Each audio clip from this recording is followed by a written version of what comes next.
જય દ્વારકાધીશ. સુસસ કિચનમાં તમારું હાર્દિક સ્વાગત છે. આજે આપણે બનાવીએ પાટણના પ્રખ્યાત સિંગ ભજીયાનું શાક. જે તમારે કોઈ પણ જાતની રેસીપી નહીં હોય તો ચાલો બનાવવાની રીત શરૂ કરીએ. શાક તો સિંગ ભજીયાનું શાક બનાવવા માટે મેં આ બાલાજી સિંગ ભજીયા લીધા છે 2 પેકેટ. આ 2 મોટા ટમેટા લીધા છે કટિંગ કરીને. આ ગાંઠિયાનો ભૂકો કરીને રાખ્યો છે. આદુ મરચાની પેસ્ટ બનાવીને રાખી છે. મરચાની કટકી અને લીમડો, મીઠા લીમડાના પાન અને આ ડુંગળી સમારીને રાખી છે. આ ધાણા ભાજી છે અને અમારું મસાલું છે. એના માટે મેં તેલ ગરમ કરવા કડાઈમાં મૂકી દીધું છે. સબટીક રાઈ નાખી દઈએ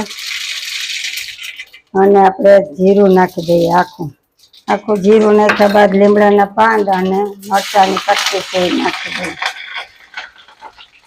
હવે એમાં આપણે નાખી દઈએ ડુંગળી કટિંગ કરેલા હતી એને બરાબર હલાવીને મિક્સ કરી દઈએ.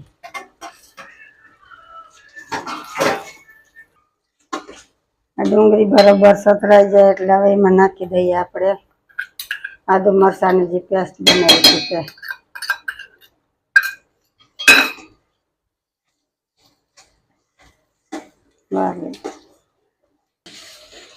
તો આપણે આ સરસ મજાનું આ બાજુ સળે છે તો આપણે મસાલા તૈયાર કરી લઈએ. આ બે બાજુ મેં 1 ચમચી જેટલો ગોળ લીધો છે. એમાં 1 ચમચી ધાણા જીરું પાવડર નાખું, લાલ મરચું પાવડર નાખું. આપણે સિંગ ભજીયામાં મીઠું હોય એટલે આપણે ટમેટાની ડુંગળીને થાય ને એટલું જ નમક આમાં ઉમેરવાનું છે. સબટીક હળદર ઉમેરવાની અને પાણી નાખીને આ મસાલો આપણે કમ્પ્લીટ તૈયાર કરી લેવાનો અને સરસ હલાવીને સરસ આવી રીતના કંઈક મિક્સ થઈ ગયા છે. હવે આ બાજુ આપણે આ ટમેટા નાખી દઈએ. ડુંગળી સરસ સળી ગઈ છે.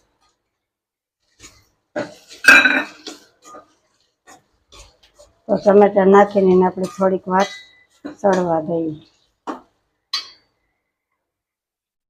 સરસ થઈ ગયું છે. એમાં મસાલો નાખી દઈએ.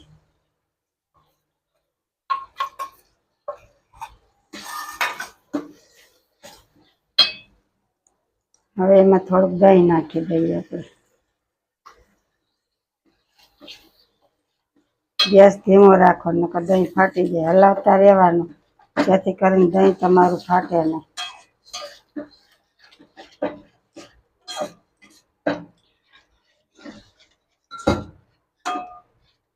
થોડુંક પાણી નાખી દેવાનું.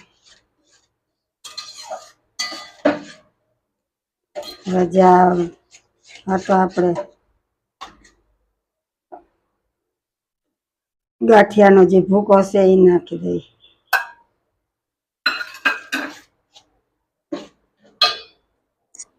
થોડીક ઉપરથી આપણે છાશ નાખી દઈએ.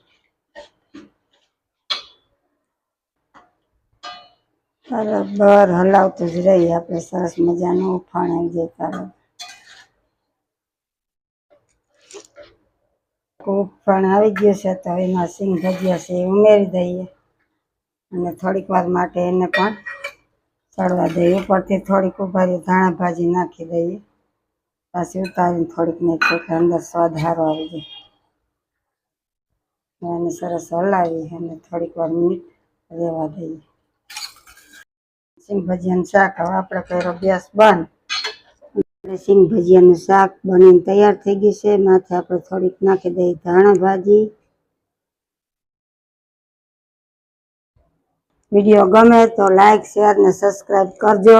જરૂર ને જરૂર આગળ કોમેન્ટમાં લખજો તમને આગળ વિડીયો કેવા ગમે છે. આ તથ્ય આપણે ઉનાળાના અને ચોમાસામાં બકાલું ન મળે એના માટે તમે કંઈ પણ ન હોય ને કેવી રીતે શાક બનાવી શકો એના માટે હું તમારા માટે વગર શાકભાજીએ શાક બનાવી શકો તેવા વિડીયો લઈને આવું છું. અને આગળ તમે મને કોમેન્ટમાં લખજો. તો જય શ્રી કૃષ્ણ, જય દ્વારકાધીશ.